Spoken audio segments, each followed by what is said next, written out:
श्री परमात्मने नमः।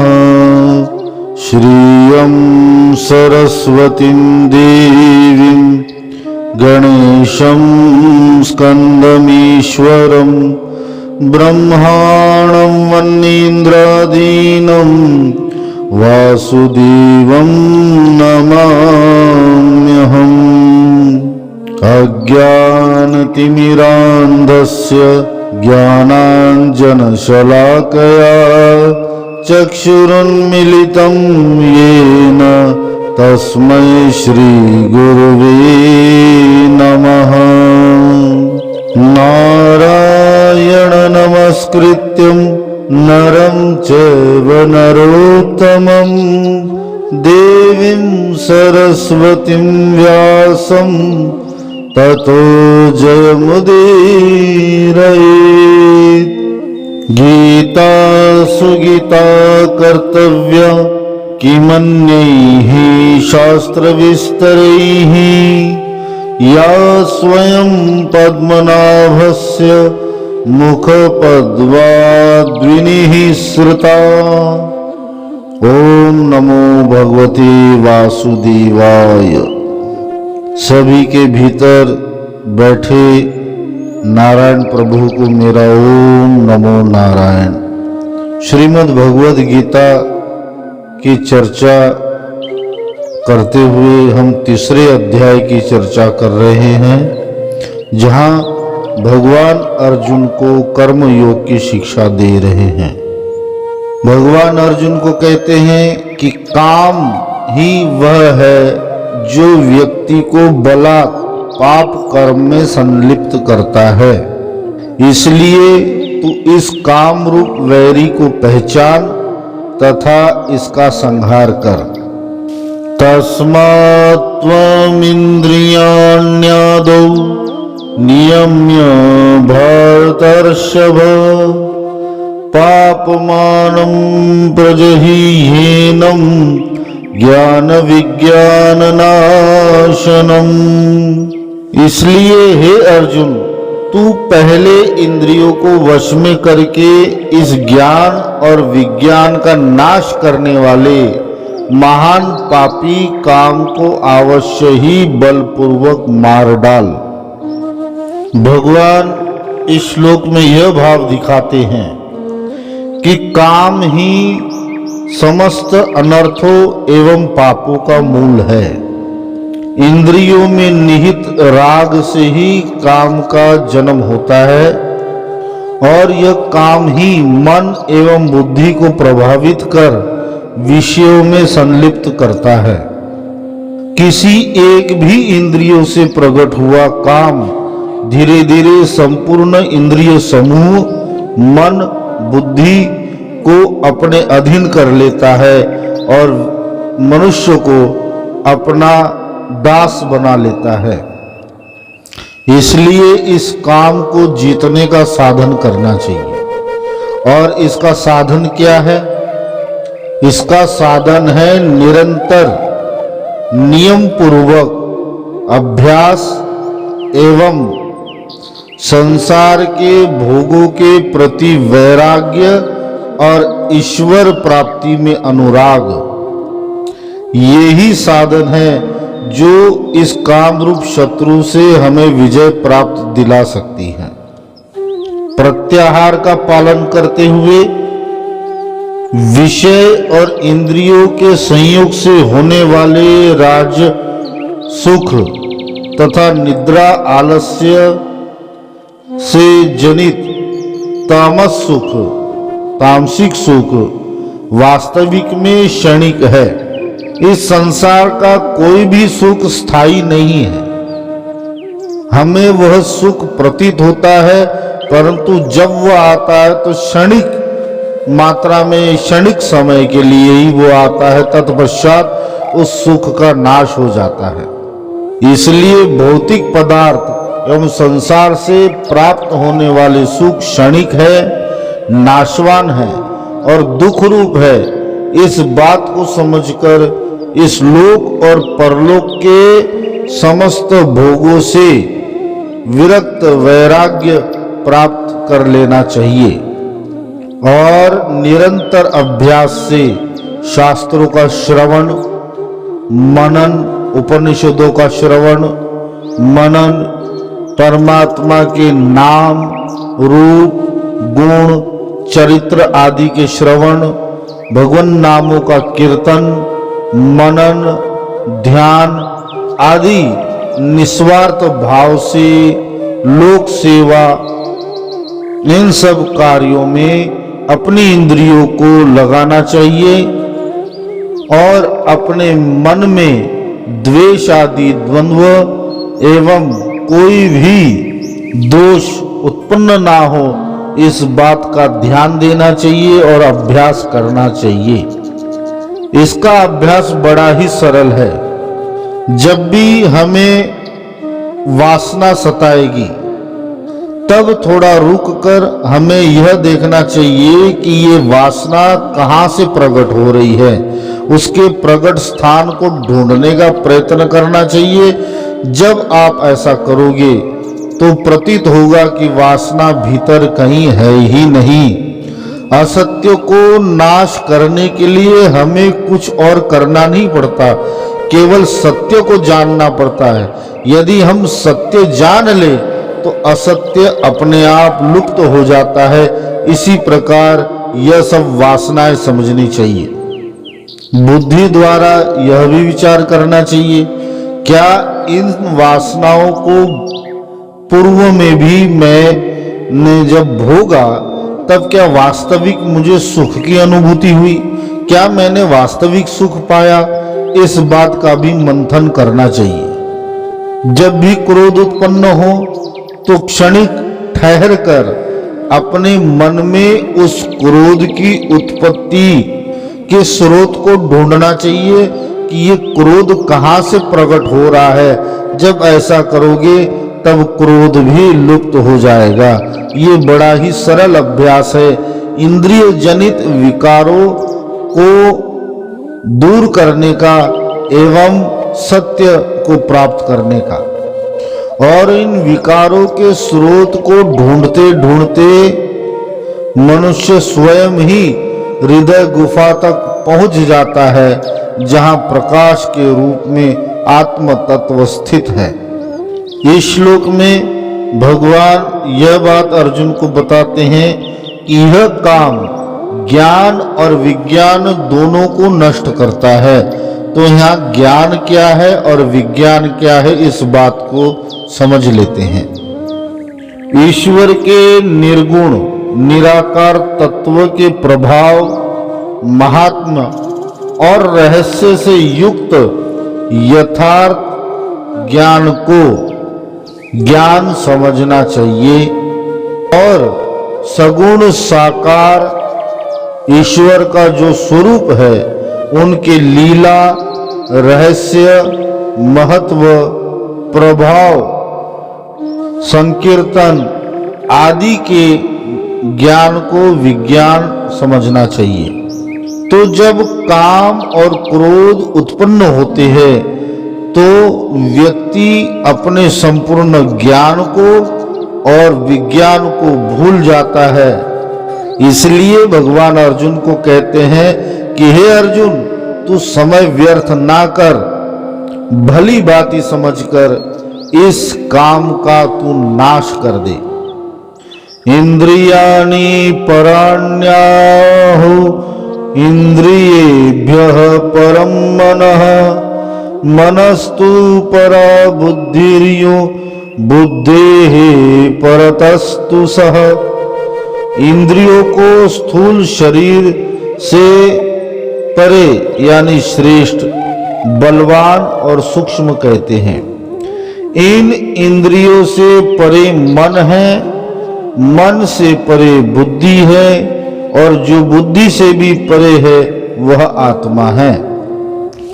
इस श्लोक को यूं समझना चाहिए जैसे अर्जुन का रथ है, 2 पहिए हैं, 5 घोड़े लगे हुए हैं, सारथी के बैठने का स्थान है और रथी के बैठने का स्थान है। तो रथ में जुते हुए 5 घोड़े इंद्रियां हैं। इन्हें ही कर्मेंद्रिया भी समझना चाहिए, इन्हें ही ज्ञानेंद्रिया भी समझना चाहिए, इन्हें ही पंचतन मात्रा भी समझना चाहिए। रथ स्थूल शरीर के रूप में समझना चाहिए। बिना घोड़ों के जिस प्रकार रथ आगे नहीं बढ़ सकता, उसी प्रकार बिना इंद्रियों के यह शरीर रूपी रथ भी आगे नहीं बढ़ सकता, चल नहीं सकता, फिर नहीं सकता, कोई भी कर्म नहीं कर सकता। परंतु जरा विचार करिए कि रथ के घोड़े नियंत्रण से बाहर हो जाए, उनकी बागडोर किसी के हाथ में ही ना हो, और वो 5 घोड़े पांचों दिशाओं में दौड़ने का प्रयत्न करेंगे, तो वो रथ कहां जाएगा, कहां टिक पाएगा? तो स्वाभाविक है कि वो रथ या तो टूट जाएगा, कहीं गड्ढे में गिर जाएगा, उस रथ का नाश हो जाएगा। इसी प्रकार हमारी पांचों इंद्रियां स्वतंत्र रूप से 5 दिशाओं की ओर जाएगी, भ्रमण करेगी, तो हमारा ये शरीर रूपी रथ भी नाश को प्राप्त होगा। जिस प्रकार रथ से श्रेष्ठ घोड़े है, उसी प्रकार स्थूल शरीर से श्रेष्ठ यहां भगवान इंद्रियों को कहते हैं। इंद्रियों से श्रेष्ठ है मन। ये मन ही है जो लगाम के रूप में 5 घोड़ों को अपने नियंत्रण में किए हुए बांधे हुए हैं। यदि घोड़े लगाम के द्वारा नहीं बंधे हो तो वो रथ को किस प्रकार आगे ले जाएंगे? लगाम के द्वारा, रस्सियों के द्वारा वो घोड़े रथ से बंधे हुए हैं, तभी वो रथ आगे जा पाता है। इसी प्रकार इंद्रियां मन रूपी लगाम से बंधी हुई हैं। लगाम जिस ओर खींची जाती है, हमारी इंद्रियां भी उसी ओर दौड़ती हैं। इसलिए रथ के घोड़ों की लगाम योग्य सारथी के हाथ में होनी चाहिए। सारथी यदि योग्य हो और सर्व कला संपूर्ण हो, तो वह रथ सही दिशा में आगे बढ़ पाता है। तो यहाँ बुद्धि को सारथी समझना चाहिए। इसलिए पूर्व में भगवान बुद्धि को स्थित प्रज्ञ एवं संपूर्ण द्वंद्वों से दूर रखने के लिए समभाव वाली बुद्धि का महत्व बताते हैं। ये बुद्धि है जिसके विचार एवं विवेक के द्वारा ही मन नियंत्रण में आ सकता है। यदि बुद्धि के द्वारा जब मन नियंत्रण में आ गया, तब 5 घोड़े अर्थात 5 इंद्रियां भी स्वयं नियंत्रण में आ जाएगी। यदि हम एक एक घोड़े को पकड़कर नियंत्रण में लाने का प्रयत्न करेंगे तो वो असंभव है। यदि केवल लगाम को नियंत्रण में लाने का प्रयत्न करेंगे तब भी वह असंभव कार्य है, क्योंकि लगाम किसके हाथ में है? लगाम सारथी के हाथ में है। तो मन जो है बुद्धि के द्वारा ही नियंत्रित होता है। यदि बुद्धि अपने सही निर्णय करने में सक्षम हो तो मन भी इंद्रियों को स्वतः ही अपने नियंत्रण में करने लग जाता है। सारथी यदि रथी की हर बात माने, तब वह रथ सही दिशा की ओर, जिस दिशा में सारथी चाहता है उस दिशा की ओर बढ़ता है। इसी प्रकार बुद्धि से श्रेष्ठ है आत्मा, और आत्मा ही रथी है। यदि बुद्धि आत्म तत्व के हित में ईश्वर आज्ञा मानकर समभाव को प्राप्त होगी, तो ये शरीर रूपी रथ भी हमारा सुचारू रूप से आगे बढ़ता रहेगा। इस श्लोक से यह भाव सिद्ध होता है कि जब तक मन, बुद्धि और इंद्रियों पर जीवात्मा का अधिकार, जीवात्मा का आधिपत्य नहीं होता, वह अपने सामर्थ्य को भूलकर उनके अधीन हुआ अपने आप को समझने लग जाता है और यहीं से अधपतन की शुरुआत होती है। सुचारू रूप से रथ के चलने के लिए पांचों घोड़ों का लगाम के द्वारा बंधा जाना जिस प्रकार जरूरी है, उसी प्रकार इंद्रियों को भी मन रूपी लगाम से बंधा जाना भी जरूरी है। और जिस प्रकार लगाम का सारथी के हाथ में होना आवश्यक है, उसी प्रकार मन की लगाम बुद्धि के हाथ में होना भी आवश्यक है। और जिस प्रकार सारथी का अपने रथी के अधीन होना आवश्यक है, उसी प्रकार बुद्धि का जीवात्मा के अधीन होना आवश्यक है।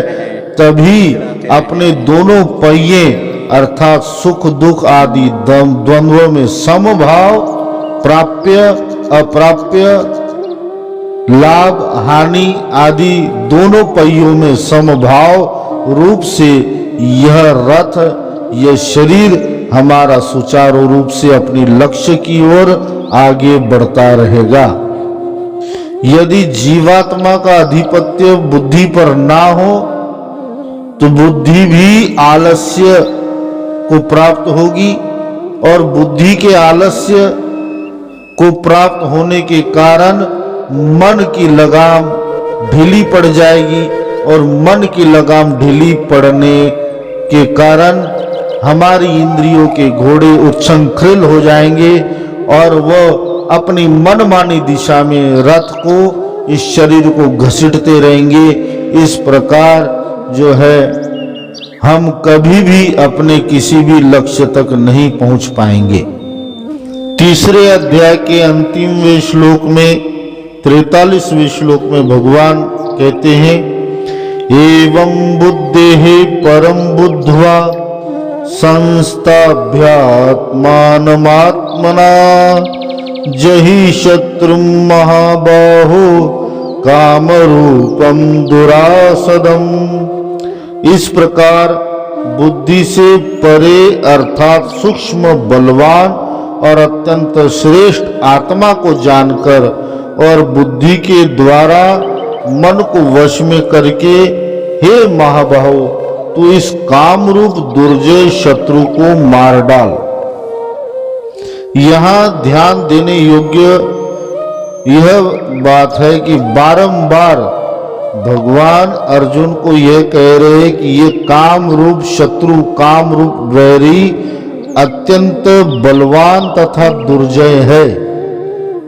तो प्रश्न उठता है कि काम में क्या वास्तव में इतना बल है जो वह आत्मा को भी अपने अधीन कर लेता है? नहीं, ऐसी बात नहीं है। काम में वस्तुत कोई बल नहीं है, विषयों में कोई बल नहीं है, विषय बलहीन है, चेतनाहीन है। ध्यान देने योग्य यह बात है कि विषयों ने हमें नहीं पकड़ा है, हमने विषयों को पकड़ा है। यह विषय, यह काम आत्मा के बल से बलवान हुए बुद्धि, मन और इंद्रियों में रहने के लिए जगह पा लेते हैं और उसी के कारण इंद्रियों के, मन के और बुद्धि के बल से बलवान हो जाता है। तो अप्रत्यक्ष रूप में काम का जो बल है वो आत्मा का ही बल है। जब तक बुद्धि, मन, इंद्रियां अपने वश में नहीं हो जाते, तब तक उनके द्वारा आत्मा का बल ही काम को प्राप्त होते रहता है, जिस कारण काम अत्यंत प्रबल एवं दुर्जय माना जाता है। आत्मा में अनंत बल है, वह काम को मार सकता है। उसके बल को पाकर सब बलवान और क्रियाशील होते हैं, परंतु वह अपने महान बल को भूल जाता है। यहां जीवात्मा की बात हो रही है। जीवात्मा उसी परमात्मा का अंशभूत है। आपने सर्कस आदि में देखा होगा कि किस प्रकार अनेकों बाघ और शेरों को एक अकेला रिंग मास्टर अपने चाबुक के जोर पर नचाता है। वह शेर पिंजरे में कैद अपने बल और शौर्य को भूल चुके होते हैं, जिस कारण एक अदना सा रिंग मास्टर उन्हें अपने वश में कर लेता है। यदि उन शेरों को और बाघों को अपनी असली शक्ति का अनुमान हो जाए तो उन्हें इस प्रकार नचाना असंभव हो जाएगा। एक विशाल हाथी को महावत एक छोटे से अंकुश के द्वारा नियंत्रित कर लेता है। वह हाथी उस महावत के कारण अपने विशाल बल को भूल जाता है, परंतु जिस समय उस हाथी को अपने बल का अनुभव हो जाता है तब वह सबके नियंत्रण से मुक्त हो जाता है। उसे नियंत्रित करना अत्यंत कठिन हो जाता है। उसी प्रकार जीवात्मा अपने अनंत बल को ना पहचानते हुए बुद्धि एवं मन के वशीभूत हो जाता है और अपने आप को असहाय मानकर जिस रास्ते पर बुद्धि और मन और इंद्रियां हमें ले जाती है उसी रास्ते पर हम चले जाते हैं और अधपतन को प्राप्त हो जाते हैं। यदि आत्मा अपने स्वरूप को समझकर अपनी शक्ति को पहचानकर बुद्धि, मन और इंद्रियों को रोक ले, उन्हें मनमाना कार्य करने की अनुमति ना दे और चोर की तरह बसे हुए काम को निकालकर बाहर करने के लिए बलपूर्वक आज्ञा दे दे, तो ना बुद्धि, मन और इंद्रियों की शक्ति है कि वे कुछ कर सके और ना काम में ही इतना सामर्थ्य है कि वह क्षण भर के लिए भी वहां टिक सके। यह बड़े आश्चर्य की बात है कि आत्मा से ही बल प्राप्त कर इंद्रियां, मन काम को आश्रय देकर इतना बलवती बना लेती है कि आत्मा बल से ही बलवान हुए काम के वशीभूत यह जीवात्मा अपने आप को समझने लग जाता है। इसलिए भगवान बुद्धि के द्वारा मन को वश में करके काम को मारने के लिए अर्जुन को कहते हैं। और इस श्लोक में महाबाहो इस संबोधन से अर्जुन को प्रेरित भी करते हैं कि हे अर्जुन, तू महाबाहो है, तेरी भुजाओं में महाबल है, तू अत्यंत शौर्यवान है, तो तेरे लिए इस काम रूपी शत्रु को मारना कौन सा कठिन है। अनंत ब्रह्मांडों का स्वामी मैं श्री कृष्ण, मेरी तुच्छ सी छोटी सी शक्ति पाकर इंद्र आदि देवता सभी लोकपाल इस जगत का पालन करते हैं। वह मैं ईश्वर परमात्मा काम को मारने में प्रबल एवं सक्षम मानकर तुझे मैं यह आज्ञा देता हूं कि तुम इस दुर्जय काम को जीत सकते हो। मेरी बातों को समझकर मेरा कहा हुआ मानकर तुम बड़ी आसानी से उसे मारकर उस पर विजय प्राप्त कर सकते हो। इसलिए हे अर्जुन, और समय व्यर्थ मत करो, यह दुर्जय काम रूपी शत्रु का विनाश करो। इस प्रकार ओम तत्सद श्रीमद्भागवत गीता उपनिषत्सु ब्रह्म विद्यायां योग शास्त्रे श्री कृष्ण अर्जुन संवादे कर्म योगो नाम तृतीयो अध्यायः। इस प्रकार हम यहाँ तीसरे अध्याय का समापन करते हैं। ओम नमो भगवते वासुदेवाय। हरि ओम तत्सत, हरि ओम तत्सत, हरि ओम तत्सत।